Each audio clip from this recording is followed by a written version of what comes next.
All right, welcome back, everybody, to the ATB NFL Live Show. We missed last week because every single one of us, it seemed like, had something happen all at the same time. And I kind of got off the hook because I forgot to tell you guys that I couldn't do the show somehow. So I was all right with that. But no, so we're back this week. Didn't miss a whole lot in the NFL. This is kind of the dead season of it. So Not much going on. Can't say that we really, OTAs. Yeah, OTAs. If you're a big The fan land of of OTAs, rumors. Exactly. Yeah. If you're a big fan of OTAs and you had a good last couple weeks, but do have a couple things we could talk about that we missed because we weren't doing a show last week. But let's just kick things off with something important to Tony here on his team, Buffalo Bills. We'll talk about them. Deciding to give Ed Oliver, who hasn't exactly lived up to that expectations, I don't think. Tony can tell me exactly where we're at with that, but did sign him to a 4-year, $68 million extension, $45 million guaranteed. Really good contract for Oliver for sure, regardless of kind of how you feel about him. But this does feel, and we'll get more from Tony in a second, feel like this is the Bills saying, we're not saying we don't think you're going to be a great player, but we also don't want to risk you leaving for nothing and also pricing us out of your market. So why don't you just take this deal and we'll all be happy? That's kind of what this feels like. What do you think, Tony? Yeah, I think you kind of summed it up well there. So he has not lived up to expectations depending on what your expectations were. Like, ninth overall pick in a loaded interior D-line class. We've seen all the other guys perform much better, have their breakouts. Yeah. Oliver has consistently flashed, but never actually downed it down. He's flashed, throughout the season. He always dangles it in front of you, gives you the hope, but he's never consistent down to down. And I don't think he ever will be because of the limitations of his size. But this contract is a really interesting one. It had me my initial reaction, I was super upset when Zach sent the message. I said gross in one chat. I said ew in another. Very similar responses. Just because Ed Oliver is not worth $17 million so far based on what he has shown in his career. The upside case is what has gotten me a bit more excited, and that is that he's only 25 years old, entering his 5th NFL season. He was pretty injured last year. He injured his ankle in the first or second game, and I think that probably hindered him a little bit. He was in and out of the lineup, never really creating any consistent pressure. And so I think what you're betting on is that if he does take a step into that next tier, not even I'm saying the upper tier, but just into that next tier of Javon Hargrave-ish players where you're like, damn, that's a really, really good football player. He would get a market deal.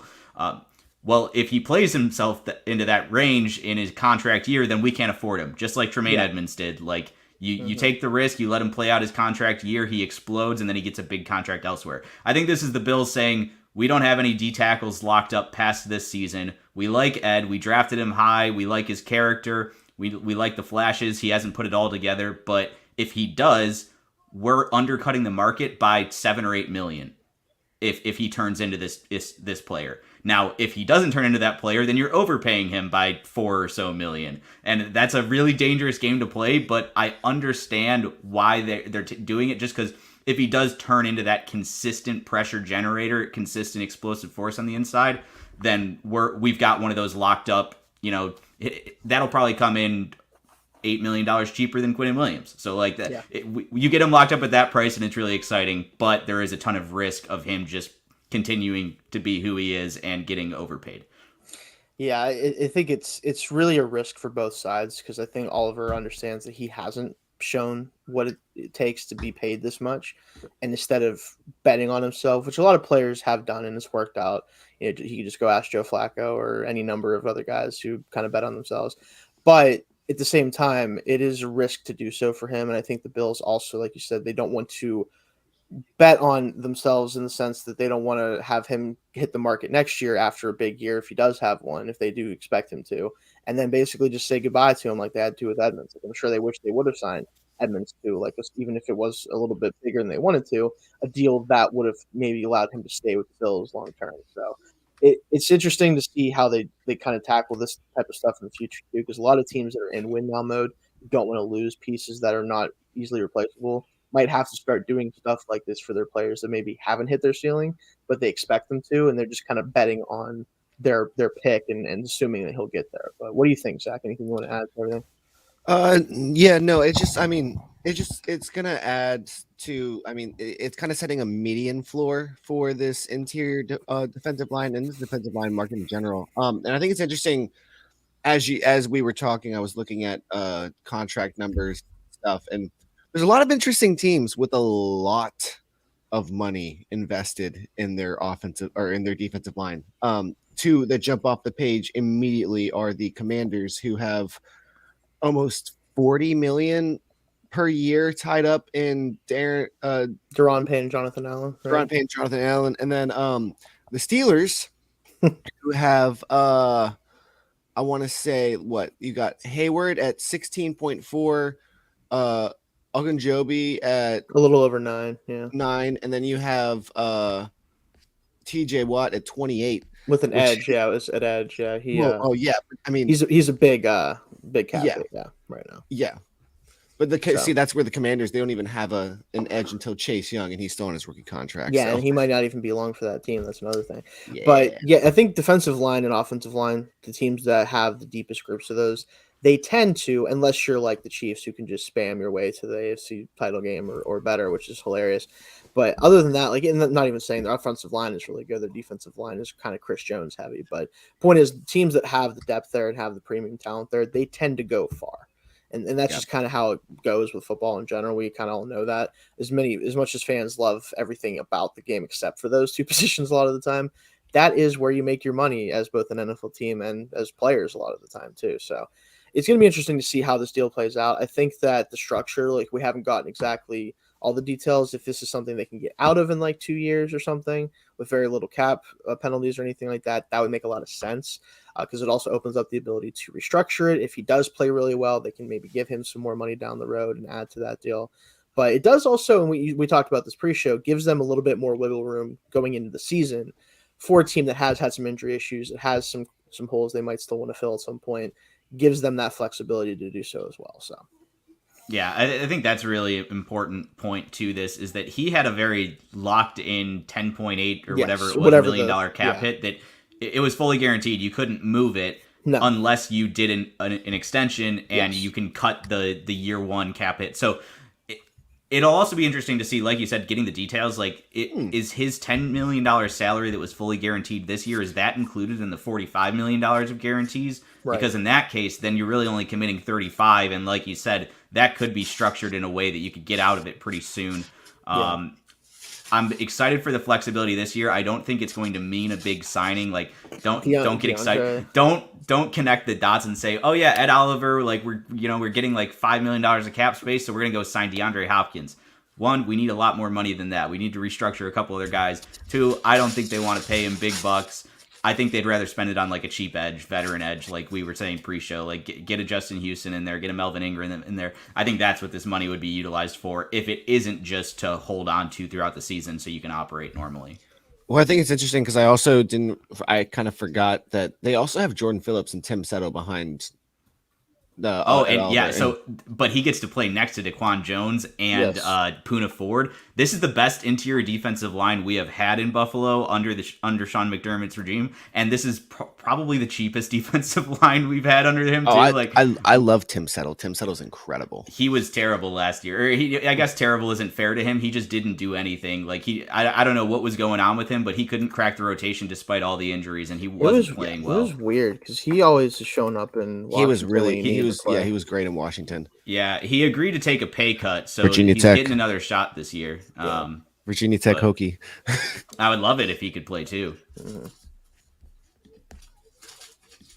So real quick, I do want to jump into, and this is something I'm glad that you guys mentioned because I almost forgot to mention it today, the DeAndre Hopkins situation. We didn't talk about that because we haven't talked about that. So I wanted to definitely talk about that. Honestly, so we're going to jump into that one next because I have a theory here, okay? I think that the Cardinals did obviously want to trade him, right? That was the whole goal. And clearly so much so that they're willing to cut him ultimately, which is the whole question mark here. Because the front office, I think, the new front office has done a really good job, especially in the draft, everything that they've done, to kind of set this team up to admittedly have a really rough year this year, but then come out of it with, hopefully, and depending on how you feel about the Texans this year, potentially 2 top 5 picks, extra mid-round picks, cap space will be coming down the road. Like, they're set up well for the future, but to get nothing for DeAndre Hopkins, I really feel like DeAndre basically told them, like, if you don't trade me to X, Y, or Z teams, I'm not going to show, like, I'm just going to say I'm not going to show up, right? And they couldn't work out a deal with any of the teams that really wanted to have him or that he wanted to go to, or some of the teams he wanted to go to maybe just couldn't make it work or wasn't willing to make it work, and they wanted to just take a shot in the open market on him. And ultimately, the Cardinals decided, you know, we're not going to deal with the distraction. We don't want him on the team this year anyway. Let's just make the cap, hit right now, get it off the books, and then we'll move into the future. Because to get nothing for him, just I understand he had the suspension and he has some injury stuff and everything else, but this is a player who, when healthy, is still one of the better receivers in the NFL and has shown that. It is interesting that they didn't even get like a late round pick from some team for him that he would have been willing to go to. I was going to attempt, do my best to change my background, but apparently I can't add pictures. Okay. This is a tank job. I mean, we kind of know that that's the goal. Yeah, that was never in question. Yeah. Oh yeah, but it's like it's like entirely, but just like to release, there's no way. There's no way. Okay, no. Guys, I am 100% the opposite here. I think it was their only path forward. There's no reason to commit all of that money to DeAndre Hopkins during your non-competitive window. The only thing he's doing is hurting your ability to instill a new culture. You're paying a guy $19.5 million a year to not practice, to not be on board with the new scheme. Like, it is addition by subtraction to get rid of him for what they are right now. They don't want to compete. So real quick, that's not really what I'm no team's going to take him on. No team wants to trade for $19.5 million in May when you you don't have that money. You've already enacted your plan. So there's only a few teams that would want DeAndre Hopkins, right? Teams that can compete. And those teams don't have the money to be trading for DeAndre Hopkins. On his current deal. All the teams that have the money to take him on that were like, oh, it would be so cool there. It doesn't make sense for them. And so I don't think everybody was looking at all the other GMs in the league saying, like, who's the idiot who's gonna do this? We're gonna sign him in August for $12.5 million without giving up any assets. So I don't think there was any reality where he could get traded without Arizona keeping money on the contract, and for them it's probably just at that point cleaner to cut him and take it all in year one.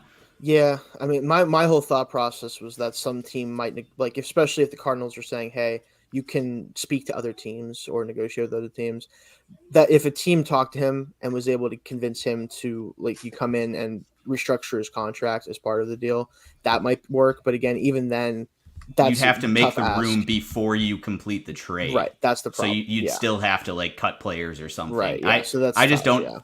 If this was like if they were 100% on board trading him, he was 100% on board. You have to trade me back in January. Yeah. Then, like, teams could build that into their roadmap. But at this point in time, there was just no reality where it was going to get done.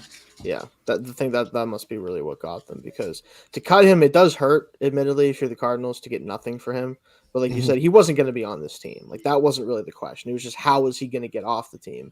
And teams, to their credit, then in that case, they held firm and said that we'll just try to go after him ourselves later. And like to a certain degree, like, I think that a lot of the top teams that he would be interested in would be interested in him.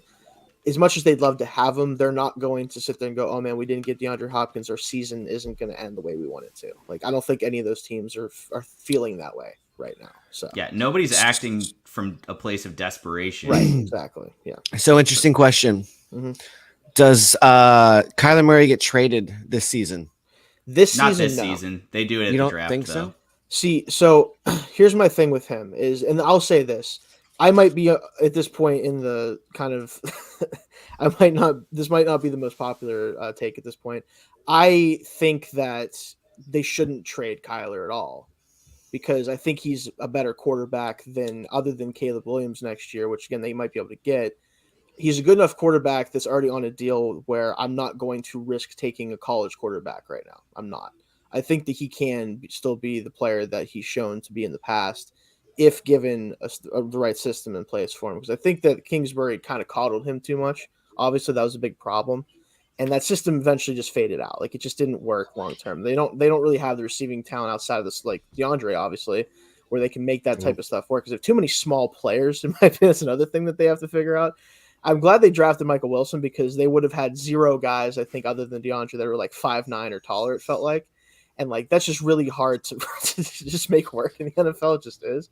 Like I want to see what the scheme looks like with Kyle. Like obviously, if the scheme ends up being just a completely just not like a mismatch for him, and like he just doesn't look good at all after the injury, which is coming off injury, so you have to keep that in mind. Barring him looking like truly lost in a new system, I just don't think that they should get rid of a quarterback that has flashed MVP level upside at times during seasons. Like it just, I can't justify it for me. So. I definitely see like where you're coming from on that. I don't think he's long for the league because of how small he is, and I think his consistent injury history has proven that. And then the coming off the ACL, like there's a lot of sack here, but yeah. A lot of his value is in his legs, his creativity, his escapability, the way that he is a top 10 goal line back. It seems like that could fade with the consistent injuries, and then he's clearly just not a culture fit in Arizona. I think they've played this out enough. Like he got coddled by Kingsbury. You're right. But yeah. I don't think Jonathan Gannon's putting up guardrails on anybody. The Kendall Roy of the NFL is not the guy that can manage, and like I don't know. I think they want an adult at quarterback. This is like the same thing we were saying like with it. Obviously, Kyler's a much better player than Baker, but it's the same thing. I think they want an adult, and if they have the opportunity to draft Caleb Williams, who everybody thinks is just a god on the football field. I think they run the card in and are just so happy to be rid of the headache that Kyler Murray has proven to be for them. And I think then he'll go off and play somewhere else and play really well. But it seems like they're destined for a breakup. I mean, the writing is on the wall a little bit, I will say, with that. And like again, for me, I think I'm just a very big fan of Kyler's game, and I would hate to see the Cardinals give up on that in place of a rookie quarterback. Granted, if they get the first pick, it does change the conversation. If they get it naturally. Because at that point, if he's staring you in the face and he does everything that you expect him to do, it is going to be hard to pass on Caleb. When you're changing head coach, you're changing front office, like everything is changing for that team. It would be hard not to try to just take a shot on him if he ends up being what we think. So we'll see. I want to obviously a lot of this is going to be determined by how truly bad the Cardinals are. Because I do think that they are. I do think there's a suitor. Yeah. I do think there's a team that should take a chance. Washington? No, Tampa Bay. You always like to throw Washington out. No, Tampa Bay. Yeah, I think any of like Washington, Tampa Bay, Detroit, I think they all make sense. Like Minnesota, they have great one. They have the offense to insert Kyler, and he would probably do pretty well. And then they're sitting there making those luxury picks on defense that like doesn't make sense of what their plan is right now. Yeah. So I think that could be like at the trade deadline. You could possibly see that in talks and rumors. I do think if it happens, it will be after the season, but that's just because they want to give him a runway to like show off what he can do after the injury first. So. Well, yeah. I am firmly of the belief he has played his last snaps in an Arizona Cardinal uniform. I don't think he plays this year regardless of which. Do you think they're just going to sit him? So here's my thought. He's not going to be healthy until like early November at the earliest. I heard at that point, are you going to insert him? Yeah, I've heard a lot earlier than November. Like that as far as when. But that's always everybody always preaches the optimistic case. If he starts week 4, that's like 8 months from the surgery. And I know players recover faster these days, but a lot of players don't. And the way that he plays, if we're talking, we're at week 6, 7, 8, and we're like, okay, this team is clearly dog shit. Kyler doesn't want to play for us. I don't think Kyler would even be willing to play. Like maybe not. Yeah. I would be very surprised if he plays at all this season. And I don't know. I've just been under the assumption he's not touching a field this season. It doesn't make sense for him. I mean, if they're as bad as we expect them to be, I don't know. Unless like. My whole problem with it is I think if he doesn't play at all this year and he's healthy enough to play, it's gonna be a tough sell for the Cardinals to like get what they probably should get for a quarterback that, despite the injury, probably should go for multiple picks, just talent wise. That's a risky game. I think they'll still it's get gonna a be couple interesting. ones, and contract but they wise. risk getting nothing if he gets injured again. That's true. Well, it's gonna. Like, I will say, just on the record, I expect him to play at least the back half of the year. I just don't think he'll sit the entire. I mean, they might unless they choose to sit him themselves. Like, I think if they expect him to play, I think he will show up and play just to kind of reinflate his value a little bit if he feels the need to. But if they choose to sit him, yeah, it's a whole other conversation. If they're just like, we're not going to even let you play, that's when you know the tank is really truly on. Like they're not even pretending about it at that point. It's like, yeah, we're not going to put our $250 million quarterback on the field. But yeah, it'll be interesting to see what they do with him. I am curious if what the trade market will be for him, assuming it materializes after the season. So, but let's move on to Gruden here. So the situation with him in the Saints, where he's brought on to kind of consult with or kind of help them with Derek Carr, help him get acclimated to the offense, all that stuff. When I saw this, I thought it was like a joke at first. I'm not going to lie. I really thought that this was some sort of like, oh, Jon Gruden back in the league. And then I read, I'm like, oh, no, he is. Oh, okay. Mm-hmm. We talked about it a little bit pre-show, so I'll just throw this out there, and then I'll let you guys have your runways with it and talk about it. I kind of just assumed that we just didn't have to hear about him anymore.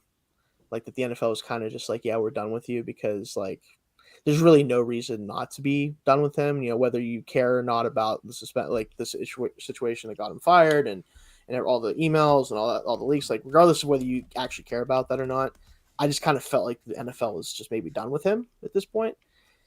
Clearly not. So what do you think, Tony? Yeah, like you, I didn't think I'd ever be hearing his name again in terms of talking about like active NFL jobs. Like, down the road, yeah, we'd be talking about things that have happened, but not like, oh yeah, he's back. I don't like it. I think that he's shown us who he is, and there's plenty of people out there that can coach football, so why not give them a shot instead? Yeah. From a football standpoint, yeah, him and Derek Carr are in love with each other. Of course, if he was coming back to the league, it's going to be with Derek Carr, and it'll probably help him a little bit get acclimated to a new thing. I'm interested about the drama that might come between like Gail Benson and Davis. Just like it was a messy breakup in Vegas, like lawsuits, everything, and now another owner's going to bat for Gruden. I don't know. It's just like I wish this storyline had just ended a couple of years ago when it ended, and we're not here talking about it again. But I don't think it'll mean too much on the football field. Like he's not going to be like calling plays or anything. But yeah, it's just like could we just have not done this at all? That'd be better. Yeah, let's kind of remember. What do you think, Zach? Yeah. So I mean, it makes sense that, given the amount of games and snaps and time between Carr and Gruden, I just question it. Maybe if you had a different coach there, maybe this would make more sense. But I still feel like the Saints are struggling to find an identity under Dennis Allen, and I don't feel like bringing not Derek Carr and Jon Gruden in to consult and be a part of the offense, especially a part of the one part of the ball that you've struggled with the most in the time that you've been with the Saints. Maybe you spend that time working with the offensive coordinator that you currently have if Gruden is not going to be an actual member of the staff. This is my problem here. If he's just a consultant and just like sitting there talking to him, well, then you might as well just make him a coach, because like who's going to be like, okay, you're going to take on his wisdom in the preseason and OTAs. Like, okay, cool. All that does is make you guys look bad. So if you're going to look bad, sign him as a coach. So have we seen like has anybody put out what his actual role of involvement will be? Because it was pretty much just consulting with the Saints offense about helping Derek Carr assimilate into their offense. Okay, so that's I wasn't sure if like is he talking to the offensive coordinator, or is he just like looking at the playbook and helping Derek learn it? Because if he's just helping Derek learn it, I think this is something that Derek asked for that the team just was like, yeah, sure, fine. But if he's actually like consulting with the offense, then yeah, like why not just Yeah, no, and make him that's so the like if hire. it's a consultation thing and stuff like that, that's where I'm sitting here with and looking at Dennis Allen, where your team is lacking an identity. I don't like the fact that you're bringing in Jon Gruden to maybe find some sort of identity, because as you both said, and I will reiterate, there's no reason to have his name in conversations after what we had happened 2 years ago. We can just let him go ahead and live on the rest of his life with the money that he has. He'll be fine. He'll be good. So I do want to just throw this out here. This is a quote from Dennis Allen through Albert Breer, Sports Illustrated. He said when asked about bringing Gruden in, he said, "In John, we have a resource here that is football through and through, and he's had an opportunity to work with Derek Carr in the past. So what better way to use that resource than to just get some thoughts and ideas on how he worked with Derek and what he thought worked well with Derek." So it feels this almost sounds like they're trying to get his thoughts on how to best use Derek Carr as a quarterback, which again, the problem with this ultimately is like teams. How many times have we seen a team bring in a former head coach of a quarterback that they just brought in just to consult with them, not like on the staff, not just to be like, hey, what worked for him? This isn't like a normal thing, I don't think. Like I've never heard of this really happening just in the way that it's happening, and it feels like we could have just avoided this. Like this didn't have to exist. You have the extreme example up in New York right now. Well, but he's the actual offensive coordinator though. Like he actually is a coach. Like that's one thing. He was just the coach that was at a different place that he didn't get him to go to. It's just really that's just a weird. I mean, the Jets are basically playing with the Aaron Rodgers situation, whatever. But like he at least got hired to an actual position. Yeah, where it's like, okay, this guy has familiarity. Like he can run the offense that Aaron wants to run. That's one thing. But this is just bringing a guy like, hey, how do we use the new quarterback that we just signed to a bunch of money? Don't you think you should have already kind of known or had a plan for this that didn't require you to bring Jon Gruden in? That's like not saying more information isn't helpful. Plan. Yeah, like not saying more information isn't helpful because it always is. But like, why don't you just go to Derek and be like, hey man, what do you want to do here? You played a long time. What do you like to do? You know, we you don't have to ask Gruden about it. Like he's run the offense. Like you could just ask him what he likes from that offense. Like you don't have to do it. Like the whole point of this ultimately, let's bring it back, is that Gruden didn't have to be involved, and I feel like he was only involved either because again maybe Derek did tell them that he should be involved, or the Saints were like, well, he's not doing anything. Let's see what he's doing. Let's bring him in and ask him to help us with it. Like this just feels like we could have just not done it, like you said, Tony. Like this doesn't seem necessary. Was it necessary to make him like I think it's 12th highest? What? No. Derek Carr, you're talking about how much money. Oh yeah, I mean, oh my god. I will say like I'm kind of in the middle on Derek Carr. I feel like because I think like when he's been given good opportunities, he's been a really good quarterback. 12. It's just like how far can he take you? We don't really know because the one team he's had that was truly a really good team, he destroyed his ankle. If this was the Saints, yeah, then Connor Cook had to play. If this was if this was the Saints at the end of Drew Brees' career, I would say maybe he has a shot, but not right now. Well, that's beside the point, really. It's more so just like, why are we bringing Gruden in to help with it? But whatever. Exactly. Yeah. Oh no, but but it's the whole planning thing because you were the Saints don't plan. So like I think they just like go around look at these players. They're like they don't because like what's their trajectory right now? They don't have one. I think they plan, but they only ever plan for the season at hand. Yeah, they plan on the idea of we need to win games this season. How do we win games this season? How do we squeeze the most out of this current roster without taking any long-term Cam Jordan's going to end his career as Saint. How are we not ass until he retires? It's certainly they certainly do stuff. Let's just say that it's crazy. It's crazy. So let's move on to something a little bit more. They're gonna win like 13 games this season. They will somehow. Like, what the hell? Right? They're gonna be the worst team in the league and win 13 games, just like the Vikings last year. They did last year. The Vikings were like 13-4, and just because they refused to lose one-score games. Hey, in one of my dynasty league, I have Alvin Kamara, Jamal Williams, and Kendry Miller. So like any of them that go down, I'm set. What a interesting setup. As long as the rushing attack is like I only did that because of what's happening with Alvin Kamara. He was That's fine. That's fair. Yeah, he's my top. He was one of my. He's missing some amount of games this year. There we go, Zach. Okay, we lost for a second.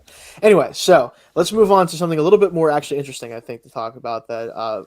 Just in general, I'm not surprised about this. We'll talk. It's going to be the Brady and the Raiders thing is what we're moving on to. He did add a new team to the Jets, Bills, and Dolphins that he owns now a little bit. No offense, guys. I had to throw that out there. With the Raiders. Hey, Brady did not own the Dolphins. We were 1-1 every year. Yep. You know what? Fair enough. I'll give you that, Zach. He owned the Bills. Nothing I can fight there. Yeah. No, but so he is now a part owner of the Oakland. I almost want to say the Las Vegas Raiders. Now, this would have been just like, okay, we thought he might try to get into ownership or maybe front office or whatever. Not super surprising. But then some stuff happened with their new quarterback that made people lose their minds for a minute or two because they saw a path. They saw a path that made sense. And I'm like, okay, let's pump the brakes. So we'll talk about the Brady ownership thing in general, but I want to throw in the Jimmy Garoppolo situation where his contract did have to be changed a little bit because basically his foot don't work right now, it seems like, which not great if you're the Raiders, right? Josh McDaniels has said multiple times that he feels very good about the situation still, which I don't know if that means anything coming from Josh McDaniels because I'm not sure if he knows what a good situation is despite being in one almost all the time in his career. So it's just weird, right? So like the Garoppolo situation, it feels like the last couple of years they keep trying to replace him, or maybe he's not going to play, and then he finally gets out of the Niners situation, which was really weird, although good for him mostly. Gets to the Raiders, they're saying, okay, we're gonna work with you this year. That you're going to be the starting quarterback, and now it's like, okay, well, your contract had to be completely changed because your foot don't work. This Raiders team just I don't know what their direction is in general. I don't know if it, like what's is that? Is it Linz Frank? Is that his? I don't remember if that's specifically what it is with his foot, but it's okay. something. I think it might be that actually. Now that you say that, but something that he did not pass his physical. So yeah, and he's not practicing with the team or anything like that. He's working to rehab his foot injury. I just wonder, like, what is the point? And we talked about this, Tony. I know that we kind of had a little bit different views on this, but like, I don't see the point in this whole situation. Like bringing in Garoppolo, especially now knowing that he has a foot thing going on. Like, is he going to even be able to play the entire year? Like, it doesn't seem like anyone knows for sure. He's already had injury issues in the past. Like, I just don't know. Like, even if the idea is to try to stay competitive this year, I don't know if that's going to even happen now. If he's going to miss time, possibly. And like, instead of, granted, the money is now possibly only going to be for this year, basically, in terms of what they're going to have to commit to him. But what is the point of paying a guy $20+ million, even if it's for a year, if he, one, might not even make you all that competitive, and two, might miss part of the year because his foot doesn't work, even right now? I'm really curious what you guys think about this entire thing. Let's go to Tony here. Yeah, I think... like I had said before, like I understand why they wanted him. I understand, like, drop him into an offense that he knows. You'll be able to like have a solid floor for your offense, and then hope for variance and upside. With the injury, that sucks. I'm sure at the time they didn't think he would fail the physical. I'm sure they knew about it. They knew he was having the surgery. They just didn't know that it was going to continue to be a problem. I think the biggest signal we have to this actually being a concern isn't anything the Raiders have done. It is just that Jimmy's agent agreed to waive a body part. Like, he's saying, the contract can be null and void if this foot doesn't turn out good. Like, that is admitting something is wrong, and something is alarmingly wrong. So it could bottom out. And honestly, maybe the best case scenario for the Raiders is that they end up realizing Jimmy's not going to play. They get out of his contract this year with no guarantees, and then they're completely screwed at quarterback. They suck, and they get the top overall pick. Like, maybe that is best case scenario for them. It's obviously not what they want. No.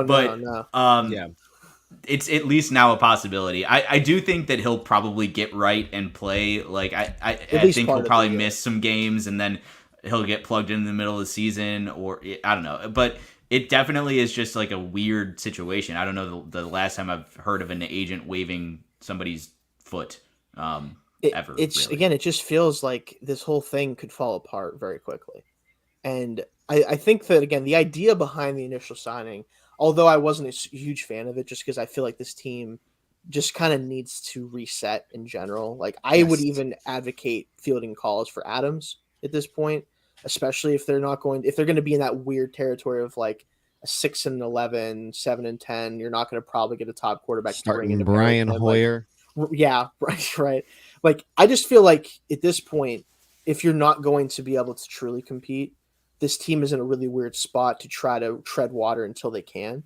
So this might be the best thing, like you said, for them. Like, if he can't go and they have to just kind of like leg it out with what they let the bottom fall out, like in a really tough AFC and a tough division, it might end up being what they kind of need to push things in the right direction. Because I also think McDaniels probably is going to need to go at some point for this team to get good. And what other way than to just be so bad that they're like, what's the point? Let's just get rid of him. Granted, can they fire him? I don't know. Maybe they can afford to fire him as long as they're not hiring a new coach. They'll have to go like Ted Lasso on it, get some nobody. Just let Tom run the team, right? Let's just let him coach the team, right? Why not? He's already part of it. Like, just let him go in there. No, but that's the path. That's the path back to the field. Not even playing. Just being like, yeah, well, I'll make the decisions for now. No, it's so tough for the Raiders because, like you said, they literally might just not be able to fire the coach, so they kind of have to try to be competitive or make him work. But now the quarterback that he thought could make them work might just not play. So it's like, yeah, is Brian Hoyer going to play a 17-game season for you in 2023? Do I want to see that? Kind of for the memes. But other than that, I don't want to watch it. Like, I really don't. I'm going to have to watch like the Adams highlights. If it's for the memes, if it's for the memes, then I need Mark Davis on that sideline coaching. Okay, well, that's beside that. All right. We're not that would be incredible. I'm just like, yo, I'm sorry, McDaniels, you're so bad. I'm gonna take this over myself and show you how to do it. I would rather. He wouldn't even be on the sideline. He would like set up a booth in a PF Chang's and zoom in. Exactly. Be like, you go in there, number whatever you are. Just you go. Like, I don't play defense. It's your turn. I don't play defense. No, I'd rather Jeff Saturday come back than freaking Davis gone. Not to bring that up again. Honestly, they should just bring back Rich Bisaccia because that's beside the point. That makes the most sense. Good coach that's they had. Correct. Yeah, that's the last. What's he doing? Is coaching special teams in Green Bay right now? Like, get him back in the building. Yeah. He's an adult. Yeah, right. That's kind of. I still think they should have just kept them. Yeah, but we're past that at this point. Now the Raiders are just a mess in general. Like, and that's kind of what sucks about it. Is like I really thought that if they would have kept Bisaccia after what he was able to show, just because they needed to do something that wasn't dumb. Like that's kind of the thing with this team is like they bring Gruden in originally, right? We talked about him already earlier, and with just a ridiculous contract for a team that doesn't have much cash flow. Like this is a team that didn't pay Khalil Mack because they didn't want to find the money to pay him, and then they're like, oh, what if we just hire a coach that's like 10-year contract that's full? I have to pay him. It doesn't matter if we cut him or not. And then special teams coaches are the first to be picked as interims and the last to be kept as the It feels like that, right? And it's like give some special team. I mean, look at Dan Harbaugh, Dan Campbell. Okay, for every Harbaugh, there's a Joe Judge. Let's not. That's true, but Joe Judge was dumb. So Campbell was special teams for Miami. Was he? Oh, I thought he was just a tight ends coach mostly. Nah. I think he was tight ends when he went to the Saints. And then was doing stuff that with them there, but he was special teams with Miami. He got the interim job with Miami. Yeah. I mean? Okay. Yeah. Dave Taub from the Chiefs was getting interviews for a while. Like he was just the name that got thrown in the ring for a 5-year stretch. Never got a job out of it, but yeah, special teams guys, we got to give them some more credit because they usually are more than just special teams guys. You kind of just have to do special teams sometimes. But no, I think that the Raiders, the best thing for them, like we talked about, is from the bottom out entirely, honestly. So this might help them do it. But at the same time, Jimmy Garoppolo is one of those guys where I'm like, I kind of feel bad for him because like he keeps getting these opportunities, right? Especially with the Niners. And like, so that's nice. But every time he plays, everyone kind of collectively is just like, man, he's just mid. Last year was one of his best seasons, though. Like he started doing things I've never seen him do, and I was like, "Wow, that's cool." Yeah, and then died. The conversation that I have with that I have about Jimmy Garoppolo is the same one that I have about Kirk Cousins. You've seen all that you've seen that there is to see. At least with Kirk, his like high level stuff is better. At least like his high level stuff is better, but Yeah. then on 4th and 15, he's gonna throw a 3-yard down. flat. That's kind of the rub on right there. That's where it all ends. So like, and I'd rather pay Jimmy Garoppolo $10 million less per year than Kirk Cousins. Like if I'm gonna play this route of like the mediocre, non-ceiling quarterback, I'm gonna go cheap. That's fair. Yeah, you got a good point there. I don't know. This whole thing is weird. I think the Raiders needed it. So is that why they brought Brady in to get some more cash flow so they get a new coach? Oh, okay, I see. I thought you were gonna go the conspiracy theory route. No. If Brady gets on the field for the Raiders this year, he'll die. I don't think that's not the problem. I just think like this is just something that the NFL doesn't need. Like I don't think anybody except maybe even some Raiders fans would probably say now. I don't even think the Raiders want this to happen. I think that we're all just happy to just be like, yeah, Brady's in the rear view. Let's move forward. For those sickos who are deeply concerned with NFL cap accounting, if Brady were to play quarterback for the Raiders, his ownership stake would be included in his cap hit. So if he has $100 million stake in the Raiders, is that how that works? Yes. That is awesome. $100 million cap hit. That is hilarious. Oh, that's so amazing. You can have player owners. They just cost a lot of money against the cap. That's so funny that's a thing. I didn't even look at that. So it's impossible. Unless his ownership stake we don't know what his stake is, though. Like, it can't be less than like $100 million. Right? What if it's 50 mil? Like, what if he staked 50 mil? That's a tolerable cap hit. Brady's got money. Brady has money. He's got a lot of. I have a feeling it's more than. He lost a lot on that FTX or whatever his crypto thing was. A lot of people did though too. He lost like 500 mil, I think. Something stupid. Yeah. Him and Giselle collectively, I think, lost 500 mil, maybe something. A lot of that was probably her, because let's be honest, she made a lot of money. Yeah, but she's probably a bit smarter with her money. If I had to guess, I would say so too. But yeah, I'm sure that we haven't seen. I don't know if they ever even say how much the ownership stake normally is. His estimated net worth. It doesn't have to be public record, so I doubt it is. His estimated net worth in 2023 is $300 million. Okay, so maybe it is closer to like the lower amount then. That is just so. Yeah, the fact that that's how that works is really funny. I didn't know that, Tony. I'm glad you told me that. That just cracks me up that like you can have a player owner. It's just like, yeah, you better hope that player didn't make a lot of money and it's just like invest like a couple million into the team. Like that's what's like really a fun idea. Like, oh yeah, I'm just gonna buy in for like $50. I'm gonna be like a 0.00005% owner. And I'm gonna play for $50 on the cap hit. I'm sure there are rules. I'm sure there are much deeper rules than just that. But I know that your ownership stake gets accounted for in cap accounting, and that is prohibitive. That's really cool. Well, that's probably why. Not probably why, because it's usually just players aren't going to get into ownership while they're playing. Because why would you do that? But that is funny that that's the case. I'm sure that could be a funny story if that ever does take place for a guy who's like, you know what? I'm tired of just owning. I want to play. I want to get out there and affect my stock in the team. Dan Campbell. Jerry Jones is out there with like a $2 billion cap hit. Oh my! Literally, think about like straight to luxury tax, and the Saints would somehow get out of it still. Yep, and the Saints would somehow write it all off. How would they? I don't know how, but they'd somehow move it to next year. It's Gail Benson lining up at long snapper. Oh my god! I'd take her in a I think she'd win a 1v1 against Jerry Jones. Yes. Oh yeah. Yeah. She would. Oh, Jones is hitting the deck. Like, no question. Oklahoma drill out there.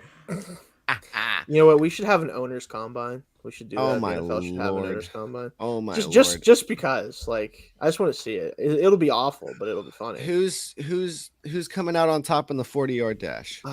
Owners. I don't know. Who's the youngest one? Start there, because that's probably where we should start. It's the youngest. That's exactly where my mind went. Yeah, it's like who wins the 40-yard dash? List of NFL owners. Now we're just going on a tangent. Okay, so Stephen Ross is the only one, because I know that the Venus and Serena Williams have ownership stakes in the Dolphins. Yes, but that does not count. We're talking about owners, like we got to be majority owner. Yeah, whoever shows up on the list of like this team is owned by this guy. So anything that says family, because there has to be somebody young enough. That's true. That's a good point. Oh yeah, no, actually, give me Green Bay. I'm sure there's at least one good athlete in Green Bay. Oh yeah, the people. This is literally like taking the field versus the rest of the group. We're just gonna take the field on everything. I'm taking them for every event. How many participants can they choose? Because if they can just choose one, they just got to find one guy, and then they're good. They just one like track guy from whatever weird Wisconsin Wisconsin University is random or whatever. Give me a track star from like Wisconsin Whitewater or something, and we'll just win the whole thing. Okay, I'm realizing that this shouldn't be surprising to me, but Dan Snyder is the youngest owner in the NFL. Really? Well, he was. Yes. Well, no, that's he wasn't alone. He wasn't alone. It was right. So Dan Snyder, Clark Hunt, Michael Bidwell, and Brian Glazer. So Chiefs, Commanders, Cardinals, Bucks, all 58 years old.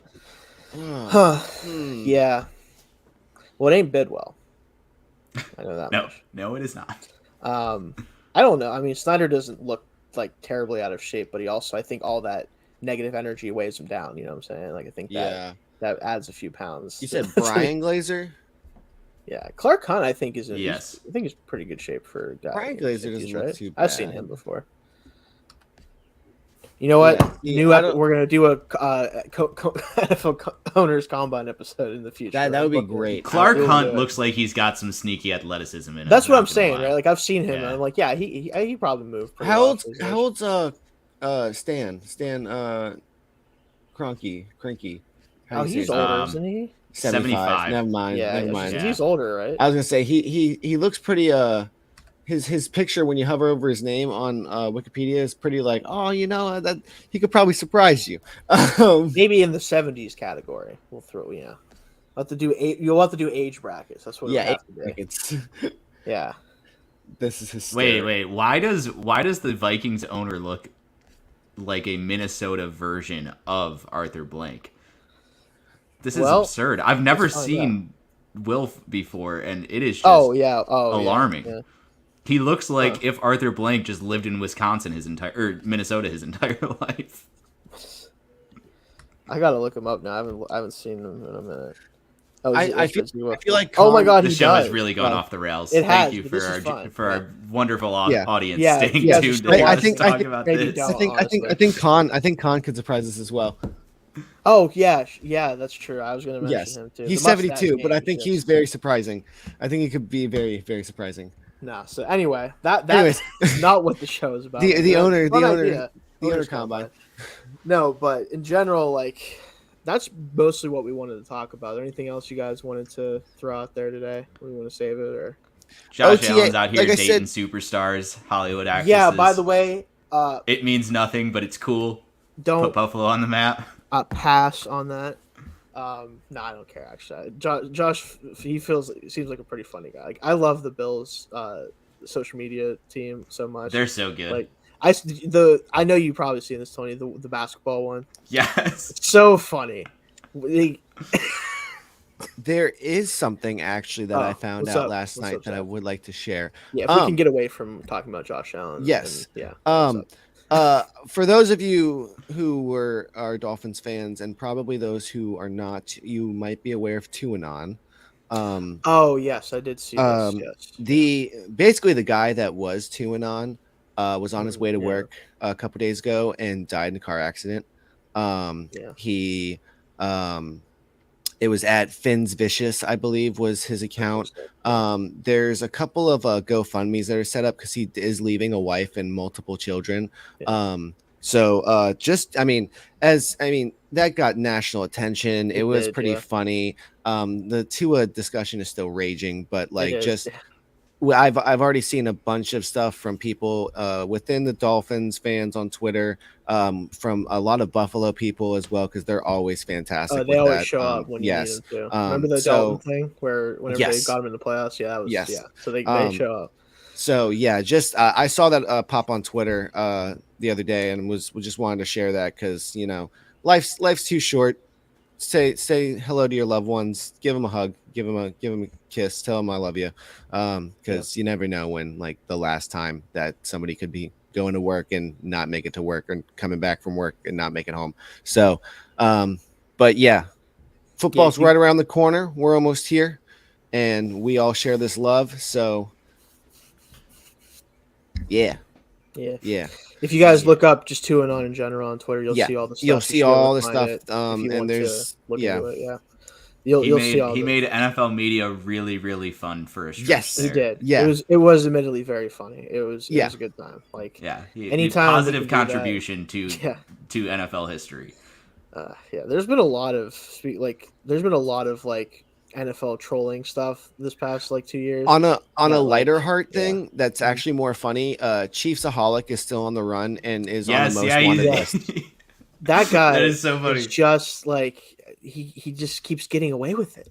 What's going on? Respect the grind, man. Honestly, that's a long time too. I know, it's been to be on the 4 run, months. I can't believe that story when that happened. I'm like, this someone's screwing around, right? They're just messing around. No, real thing. And I'm like, there's no way this man was building this persona and then using it to go rob banks. And then not only was dumb enough to do that, but has been able to evade law enforcement for months now. It's just look for the guy in the wolf costume. What are you guys doing? No, I don't know. That's so funny. That whole story. The NFL sometimes has stuff happen where you're just like, this can't. Every now and then. Every now and then. Yeah. But yeah, unless you guys have anything else you want to bring up, we can wait till next episode. I will say I do want to, at some point. Now, I don't like to do this type of stuff in general, but I think it might be fun for a fun episode while we're kind of in the dog days of summer before training camp really kicks off and more stuff happens. I feel like I'm going to compile especially from people we're not or clearly not really being serious or just trying to be funny. Collect some lists of top 5 players in this position that are ridiculous and just kind of joke around about them, make fun of them. I think that'll be fun, just a fun episode, just to screw around with that. Be like, this person's not serious, right? We can have fun with this. Let's dive into the mind of a troll for a minute. Let's see what they're doing. I've seen a lot of people put Justin Fields in their top 5 quarterbacks and stuff like that, and I'm like, all right. You mean outrageous rankings? Yes, ones that even if the person's serious, we have to take a second and be like, all right, how did this person get here? What do we think happened here? Okay. What went wrong? Analyzing the most stupid lists that come out. What went wrong? What happened here? Weirdly enough, I don't want to name drop Mozzie Smith for defensive rookie of the year. Hey Zach, I will respect you for that one. I got to give you credit for. He's going to be on the field. He's going to play. He's going to play. You're right. He's going to play. He has to play. The Cowboys don't have it. No, but no, seriously, I think that'd be fun. But I don't want to name drop anybody, but I don't know if you guys have seen much of that 33rd Team website with all the former front office people, whatever else. It feels like that should be good. No. I'll call it out. Mike Tannenbaum, stop putting lists out. That's what I'm saying. I need to go look at one of his lists now. You have to check it out. Again, I'm not bad. All the people that are part of that seem like they're all guys that you recognize for the most part, that you kind of know what's going on. But it feels like someone behind the scenes is telling them hey, don't just say what you actually think. We have to say stuff that's weird. There has to be something weird in every single thing. Because I'll see a list of stuff, Zach, and I'm like, okay, I get this. And then there's something in there where I'm like, wait a second, this doesn't belong. It's every post of theirs is a find what doesn't belong game. And it throws me off. It feels like it could be great, everything they have going on there.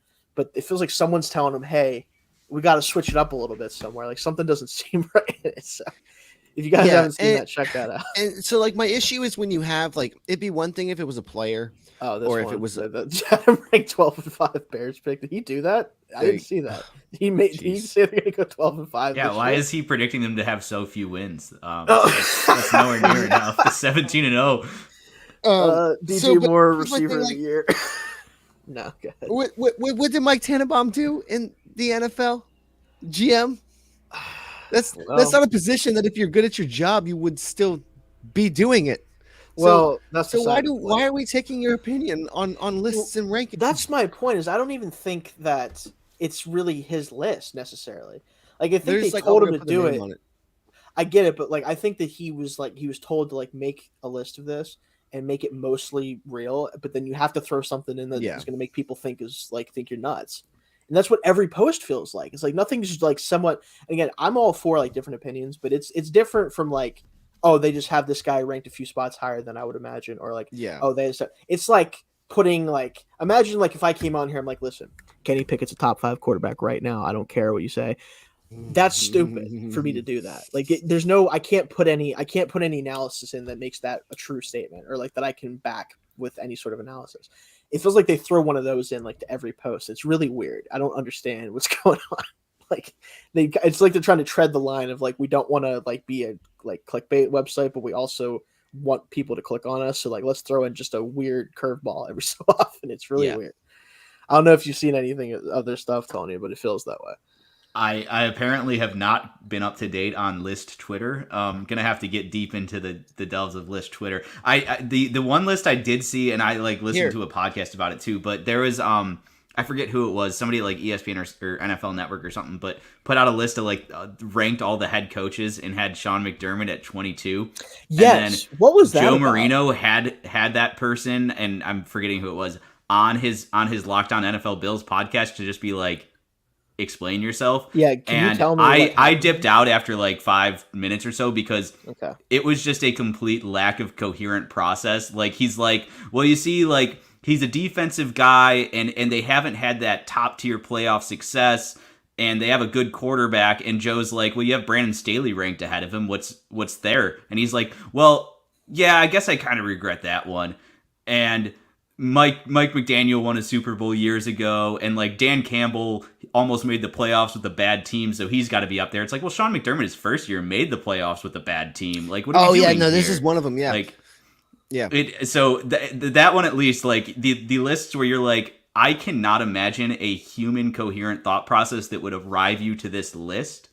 Those are the fun ones, where it's just complete absurdity up and down. Well, here's one that I like right here. 4 AFC teams that could surprise in 2023 via former NFL head coach Eric Mangini.